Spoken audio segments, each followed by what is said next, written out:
The protests by Democrats in the US Congress, they've just ended a 25-hour sit-in demanding tougher gun controls. Joining us now from Washington, the Democratic Congressman Alan Grayson. He's part of the protest. He's just come off the floor of the Congress.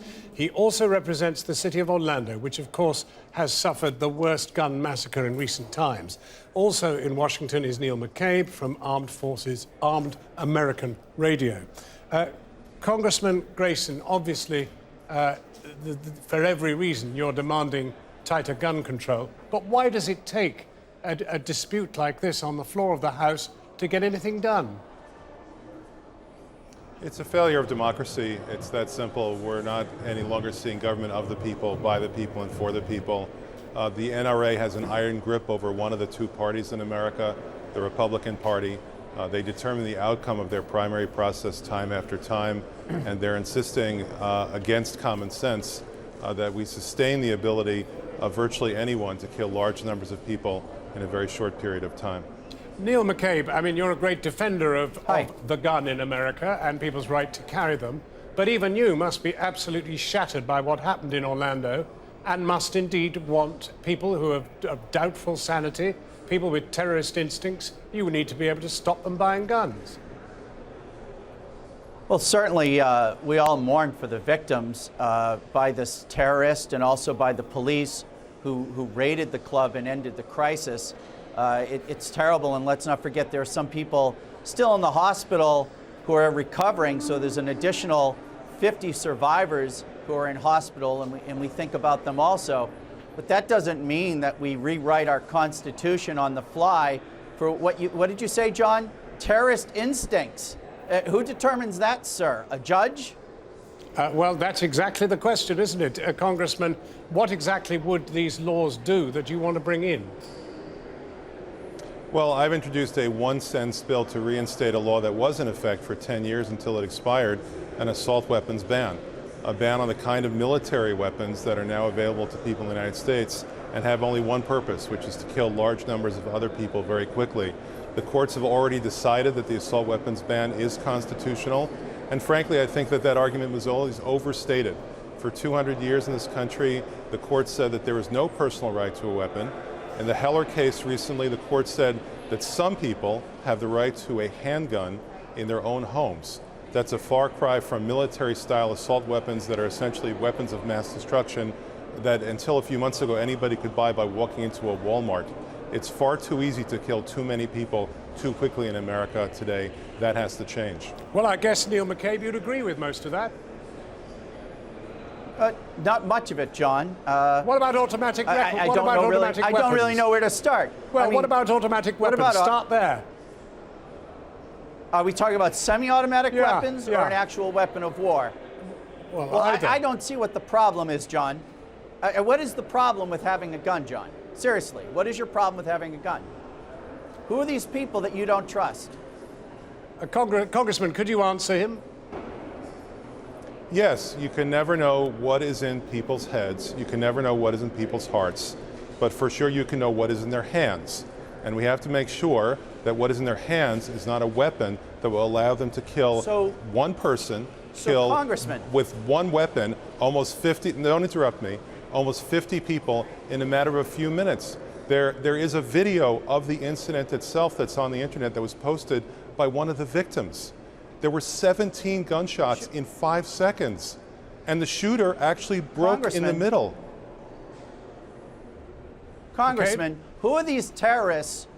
Who are these terrorists who are going to fill out background check forms, and if they're denied, just stop? If someone is a real terrorist, don't you think they're going to keep going? Mr. McCabe, and you know yourself, sir. Go ahead. Well, Mr. McCabe, could you just address the specific question that was being made by the congressman there, which is this issue of semi-automatic rifles, 17 shots in 5 seconds? Well, I don't see what the problem is with that in and of itself. And certainly the congressman understands that in neighborhoods abandoned by the police or in rural areas where there's wild animals, and there are certainly cases where the congressman would want an American citizen to be armed if him and his family were in danger. Congressman? Right, Congressman? Listen, I don't believe that the right to bear arms is absolute. I don't believe that the right to arm bears is absolute either. In either event, you're talking about wise laws that are necessary to save the lives of ordinary people, like the 49 people who were killed tragically in my district by someone who was able to walk into a gun store and buy a weapon that could kill that many people in a matter of a few minutes. I have to think that that's more of a concern to people in my district right now than some hypothetical that you're describing about bears. Well, so this killer was interviewed at least twice by the FBI. His friends were calling the police. The gun store called the police. I mean, certainly, if I think the breakdown was not the fact that he had a gun. The breakdown was that law enforcement didn't pursue its leads. Correct? That's ridiculous. No, the breakdown was that he was able to legally buy a weapon that could kill huge numbers of people very quickly. They interviewed him 3 times. They put him. Yeah, Mr. McCabe, let the congressman speak. Nobody should have the so-called right to kill huge numbers of their fellow human beings with impunity in a short period of time. I thank God that the man at least was not able to escape. If he had been, he would have been shooting all over town all night long. Is that the kind of country that you want to live in? I want to live in a country, sir, where I can defend myself, I can defend my family. So you're saying I'm a victim? So when the killer comes into my house, I just do what? Nothing. I throw books at him, sir. Mr. McCabe, I have no right to defend myself in your world. Could I just offer something else? I don't know if you know what this looks like from outside America looking in, but your country possesses more guns per person than there are people.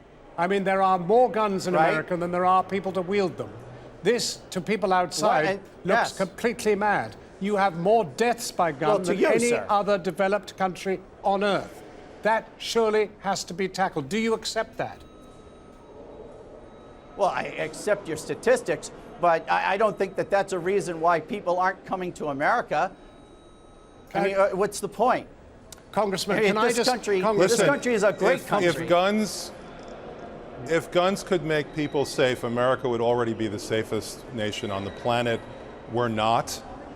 We have among the industrial countries by far the highest death rate. Only places like Colombia and Syria and Venezuela even come close to the United States, places where there's literally open warfare between armed groups. Guns do not make us safe. I just think that's ridiculous. Guns kill us. That's ridiculous, sir. That's ridiculous, sir. The idea that you could disarm a law-abiding citizen and tell him that he's now safer.